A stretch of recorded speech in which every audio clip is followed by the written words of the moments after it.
5 وقت کی نماز یہ میرے نبی کی آنکھوں کی ٹھنڈک ہے، 5 وقت کی نماز اس امت کی شان پہچان ہے۔ اور اللہ تعالیٰ نے پہلی امتوں پر اتنی بڑی مشقت ڈالی کہ ان کی نماز مسجد کے علاوہ کہیں نہیں ہوتی تھی، مسجد میں ہی ہوتی تھی۔ ہمارے لیے کتنی آسانی کر دی، جاب میں ہے مصلی بچھا نماز پڑھ، چلو مصلی بھی کوئی نہیں، زمین دیکھ اس پر کوئی گندگی تو کوئی نہیں ہے، بس زمین بھی تیرے لیے پاک ہے، چل نماز پڑھ۔ اور آسانی کر دی، پانی کوئی نہیں ہے، کوئی بات نہیں، مٹی میں ہاتھ مار، منہ پہ مار، پھر ایک ہاتھ مار، یوں کر، چل نماز پڑھ، میں تیری قبول کروں گا۔ یہ کسی امت کے ساتھ یہ نہیں ہوا، انہیں وضو ہی کرنا تھا چاہے پانی 50 میل پر موجود ہو۔ اور ہمارے لیے پانی کوئی نہیں ہے، چلو تیمم، مٹی میں ہاتھ ہمارا یوں کیا، پھر ہاتھ ہمارا ایک یوں کیا، ایک یوں کیا، چل بھائی اللہ اکبر قبول۔ عمار بن یاسر رضی اللہ تعالیٰ عنہ سفر میں تھے، ان کو نہانے کی ضرورت ہو گئی، نائٹ فال ہو گیا، تو انہوں نے سوچا کہ ویسے تو آدمی کو وضو کی ضرورت ہوتی ہے تو خالی منہ پہ ہاتھ مارا اور یوں کونیوں تک، لیکن مجھے تو غسل کی ضرورت ہے، تو خالی اس سے تو کافی نہیں ہوگا۔ تو انہوں نے کپڑے اتارے، اکیلے تھے، ریت کے اوپر کبھی یوں لیٹے، کبھی یوں لیٹے، کبھی یوں لیٹے، 3-4 دفعہ یوں یوں اور یوں رول ہوتے ہوتے پھر انہوں نے نماز پڑھی۔ آئے اللہ کے نبی کی بارگاہ میں، یا رسول اللہ مجھے رات کو نہانے کی ضرورت پڑ گئی، تو میں نے کہا وضو کے لیے تو خالی یہ 2 دفعہ کرنا کافی ہے، تو یہ تو نہانا تھا، تو میں تو ریت میں خوب رول ہوتا رہا۔ میرے نبی نے انما یکفیک ضربتان، ارے سیدھے بندے عمار، اس کے لیے بھی اتنا ہی کافی تھا کہ تو یوں کرتا اور یوں کرتا اور تو پاک ہو جاتا۔ اللہ نے اس نبی کے طفیل، اس محبوب مصطفیٰ صلی اللہ علیہ وسلم کے طفیل، اللہ نے کیا کیا سہولتیں اور آسانیاں ہمیں عطا فرمائی۔ پھر نماز 4 کی 2 رکعت کر دی کہ بھئی تم مسافر ہو 2 پڑھو، روزے میں سفر میں روزہ معاف کر دیا، بعد میں رکھ لینا، بعد میں رکھ لینا، قضا کرنے کا حکم، بالکل چھوڑنے کا نہیں۔ اور کہا کہ بھائی مریض ہو چھوڑ دو، مسافر ہو چھوڑ دو، اور نماز 2 رکعت کر دو، سنتیں چھوڑ دو۔ ابن عمر رضی اللہ تعالیٰ عنہ بیٹھے تھے تو انہوں نے 2 رکعت پڑھ کے بیٹھ گئے، تو ان کے خادم نے کہا سنت نفل نہیں پڑھو گے؟ کہا اگر پڑھنا تو 4 فرض پڑھتا میں، میرے اللہ نے معافی دے دی تو میں کیوں پڑھوں؟ میرے نبی نے سفر میں سنتیں نہیں پڑھی کبھی، اپنی امت کو سہولت دینے، فجر کی سنتیں 2 پڑھتے تھے، اس کے علاوہ سنتیں نہیں پڑھی تاکہ میری امت کو سہولت ہو، آسانی ہو۔ ایک دفعہ بارش ہو رہی تھی اور کوئی جگہ نہیں تھی نماز پڑھنے کے لیے، تو آپ نے اپنی اونٹنی کو آگے کیا اور اس پر بیٹھ گئے، بیٹھے ہی تھے، پیچھے صحابہ نے اونٹنیوں پر ہی صفیں بنائیں، اور یہ نماز اونٹنی پہ بیٹھ کر ادا کی گئی۔ بارش کے اندر نماز اونٹنی کے اوپر نماز بھی ہو گئی، رکوع بھی ہو گیا، سجدہ بھی ہو گیا، سلام بھی ہو گیا۔ پہلی امتوں کے لیے نہیں تھا، سجدہ ہی کرنا پڑے گا۔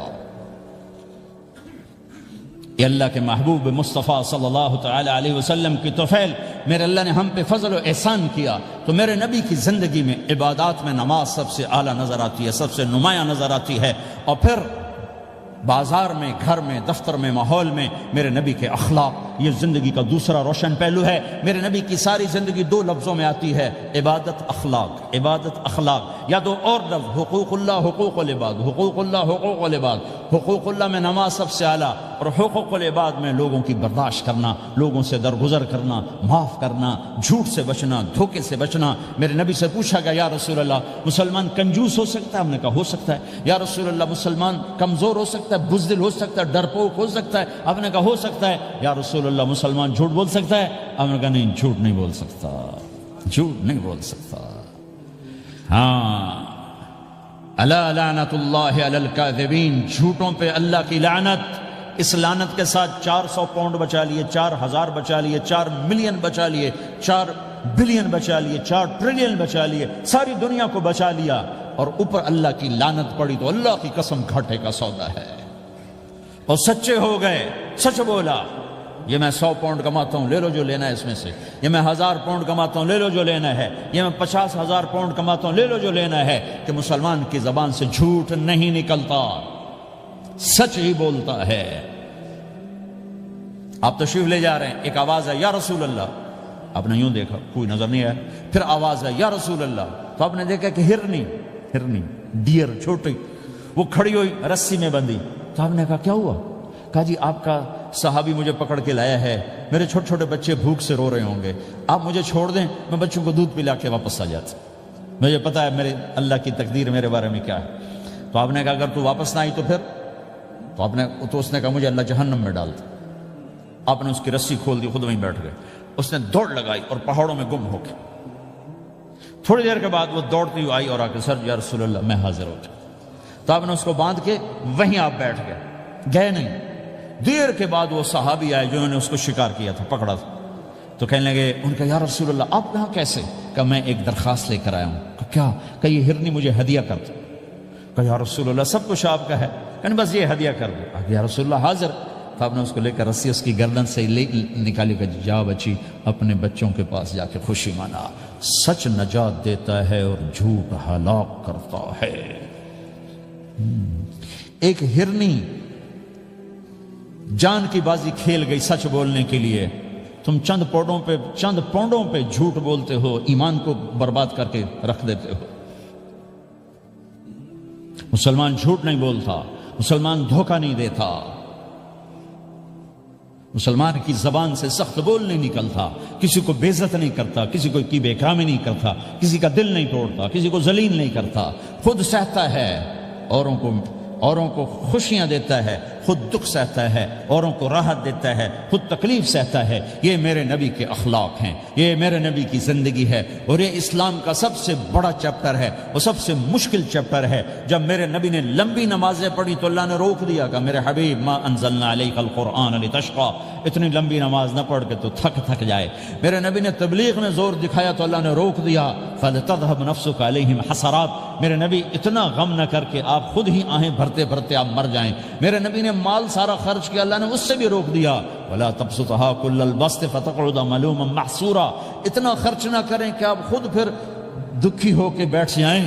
خرچ کرنا بہت بڑا عمل، تبلیغ سب سے سارے عملوں کا سردار عمل، تبلیغ سے بڑا کوئی کام ہوتا تو اللہ نبیوں کو دیتا، اگر تبلیغ سے بڑھ کر کوئی کام ہوتا تو اللہ نبیوں کو دیتا، گشت سے بڑھ کر کوئی محنت ہوتی تو اللہ نبیوں کو دیتا۔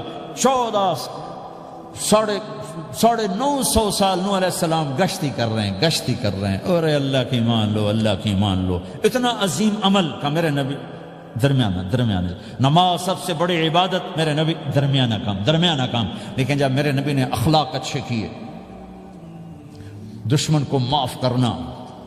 تو ایک آدمی آپ سوئے ہوئے تھے، آپ کی تلوار لٹکی تھی، ایک آدمی آیا، اس نے آپ کی تلوار اتاری اور یوں ہماری پسلی میں، آپ اٹھ کے بیٹھ گئے۔ اب وہ قتل کے ارادے کے لیے آ چکا ہے اور تلوار یہاں ہے، کہتا من یمنعک منی، اب بول تمہیں کون بچائے گا؟ تو آپ نے مسکراتے ہوئے کہا اللہ، تو اس کے ہاتھ سے تلوار گر پڑی، تو آپ نے اٹھا لی، آپ نے یوں سیدھی کی، اب تو بچا، تجھے کون بچائے گا؟ وہ کہنے لگا مجھے تو ہی بچائے گا، وہ تو اللہ کو جانتا نہیں تھا، کہا بابا مجھے تو ہی بچائے گا۔ تو آپ کہتے ہیں اس کا سر اڑا دو، یہ نبی کو قتل کرنے آیا ہے۔ میرے نبی نے فرمایا کلمہ پڑھتے ہو؟ کہا نہیں پڑھتا۔ کہا جاؤ معاف کیا۔ یہ میرے نبی کے اخلاق ہیں۔ 20 سال جنہوں نے قتل کے منصوبے بنائے، قتل کے منصوبے، مکہ والے، جب آپ مکہ میں فاتحانہ داخل ہوئے، ابو سفیان سب سے زیادہ آپ کو دکھ پہنچانے والوں میں پیش تو آپ نے ابو سفیان کو عزت دی۔ جو ابو سفیان کے گھر میں داخل ہوگا اس کو کچھ نہیں کہا جائے گا۔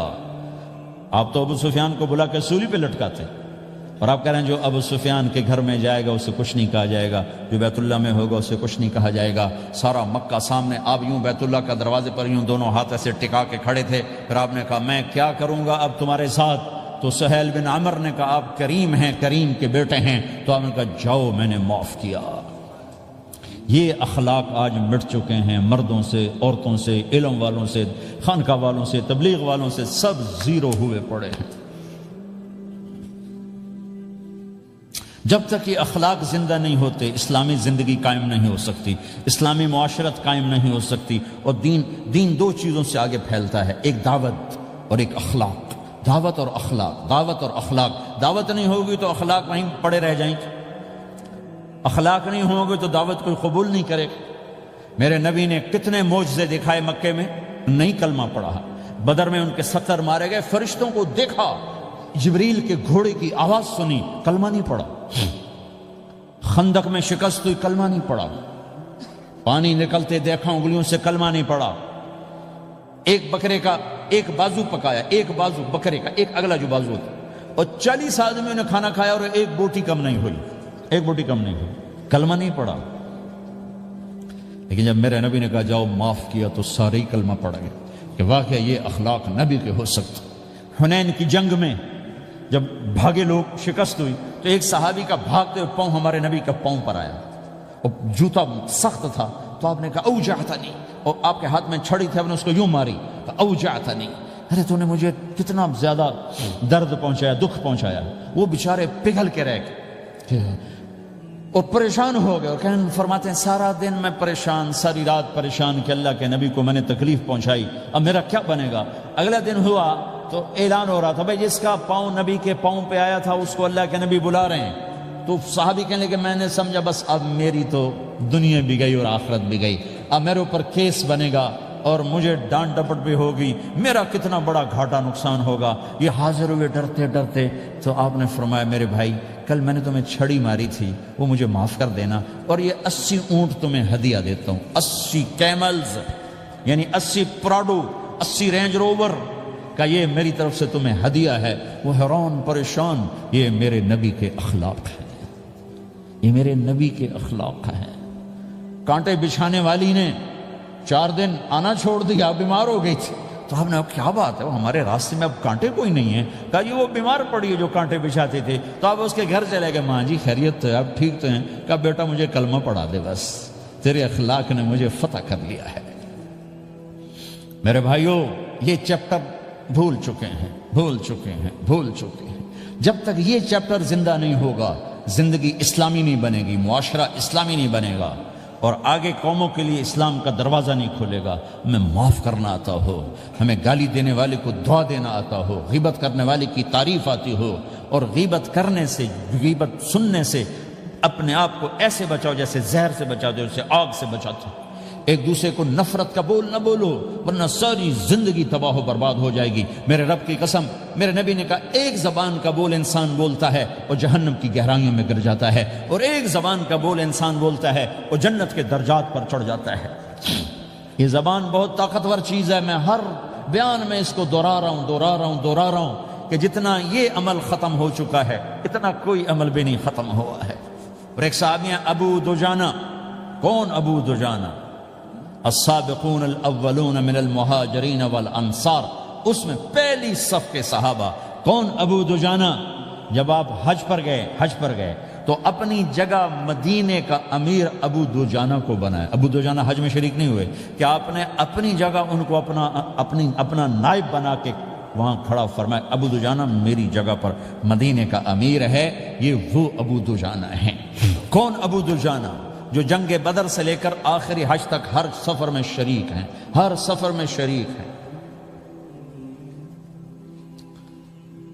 ان کی ایک بات میں بتانا چاہتا ہوں، پہلے تھوڑی سی ان کی ہسٹری بتانا چاہتا ہوں۔ کون ابو دجانہ؟ احد کی جنگ میں آپ نے تلوار اٹھائی، کہ اس تلوار کو کون لے گا؟ کئی صحابہ کھڑے ہو گئے۔ آپ نے کہا اس تلوار کا حق کون ادا کرے گا؟ سارے بیٹھ گئے، 3 آدمی کھڑے رہے، ایک زبیر بن عوام، ایک عمر بن خطاب، ایک ابو دجانہ۔ ان کا نام ہے سماک بن خرشنہ، سماک بن خرشنہ ان کا نام ابو دجانہ سے مشہور ہے۔ تو آپ نے تلوار نہ عمر کو دی، نہ زبیر کو دی، ابو دجانہ کو دی۔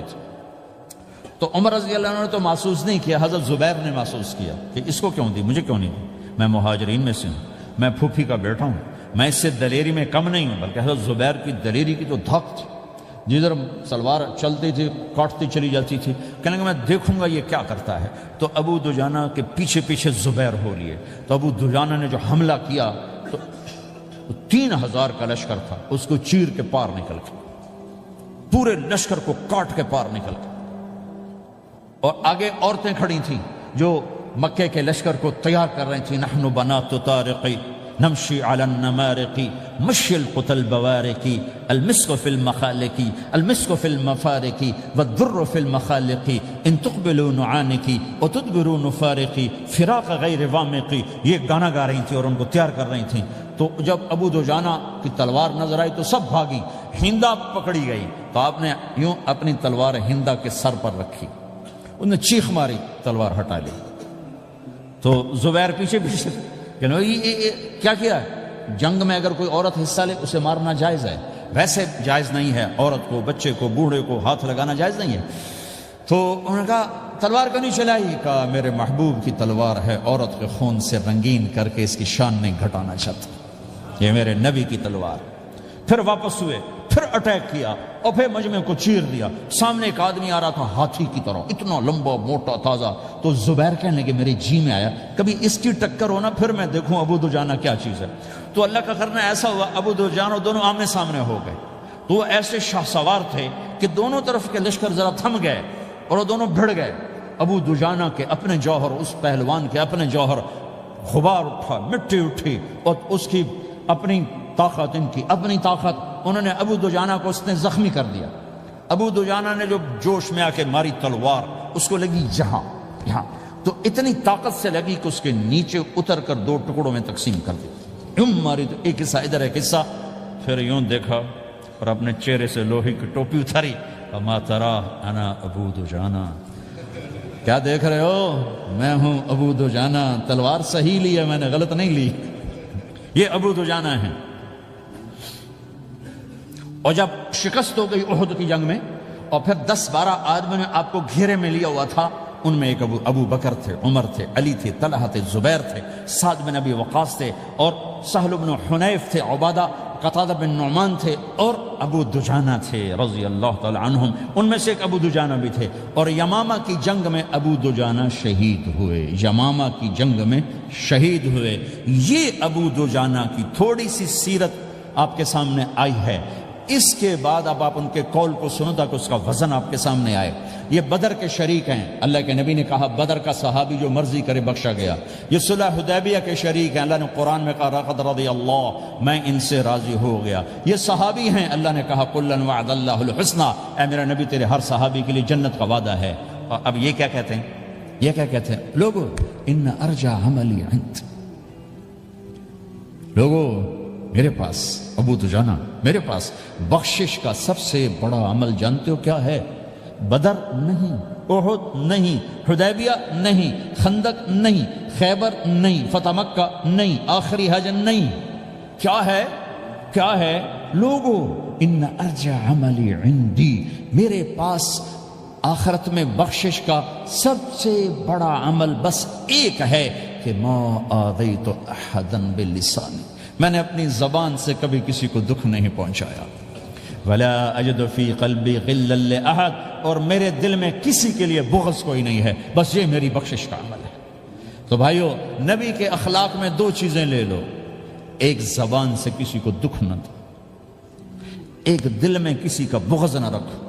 اللہ کی قسم بغیر حساب کتاب کے جنت میں جاؤ گے۔ بڑے بڑے جنید بغدادی اور بڑے بڑے معرفت والے تمہیں دیکھتے رہ جائیں گے، تمہاری رفتار اتنی تیز ہوگی کہ تمہیں وہی پکڑ سکے گا جس کا یہ 2 عمل تم سے زیادہ اچھا ہوگا۔ جس روڈ پہ رش ہوتا آپ وہاں سے گاڑی ہٹا لیتے ہو، ادھر نہیں جانا، ادھر رش ہے، وہ سائن وغیرہ آپ کو آ جاتے ہیں کہ بھائی ادھر بلاک ہے، ادھر نہیں جانا، ادھر جانا ہے۔ تو جہاں روڈ پہ رش ہوتا ہے تو قیمتی سے قیمتی گاڑی کی رفتار بھی آہستہ ہو جاتی ہے، اور جہاں روڈ خالی ہوتا ہے تو پرانی گاڑی بھی بھاگے جا رہی ہوتی۔ ہمارے یہاں پرانی گاڑی ہوتی ہے نا، پرانی بسوں کے پیچھے لکھا ہوتا ہے نہ انجن کی خوبی نہ ڈرائیور کا کمال، خدا کے سہارے چلی جا رہی ہے۔ اور جس کے پاس ایسی گاڑی ہو، نہ انجن کی خوبی نہ ڈرائیور کا کمال، تو اگر اس کو روڈ خالی مل جائے تو وہ تو مرسیڈیز والے سے پہلے پہنچے گا، رینج روور والے سے پہلے پہنچے گا، بینٹلی والے سے پہلے پہنچے گا، رولز رائس والے سے پہلے پہنچے گا، جو وہ تو پھنسی کھڑی اور اس کا روڈ ہی خالی ہے۔ تو میرے بھائیو، یہ میں ایک مثال دیتا ہوں، عبادات کی روڈ پہ بہت رش ہے، نمازی بے شمار ہیں، روزے دار بے شمار ہیں، عمرے والے بے شمار ہیں، حج والے بے شمار ہیں، اور تہجد گزار بے شمار ہیں، علماء بے شمار ہیں، حافظ بے شمار ہیں، ذکر والے بے شمار ہیں، بہت رش ہے، تبلیغ والے بے شمار ہیں، لیکن جو اخلاق والا روڈ ہے نا، یہ خالی پڑا ہے۔ اس پہ موٹر زوکی پہ چڑھ کے آ جاؤ تو سب سے آگے نکل جاؤ، سائیکل پہ چڑھ کے آ جاؤ تو سب سے آگے نکل جاؤ، کہ روڈ ہی خالی ہے، اخلاق کا روڈ خالی ہے۔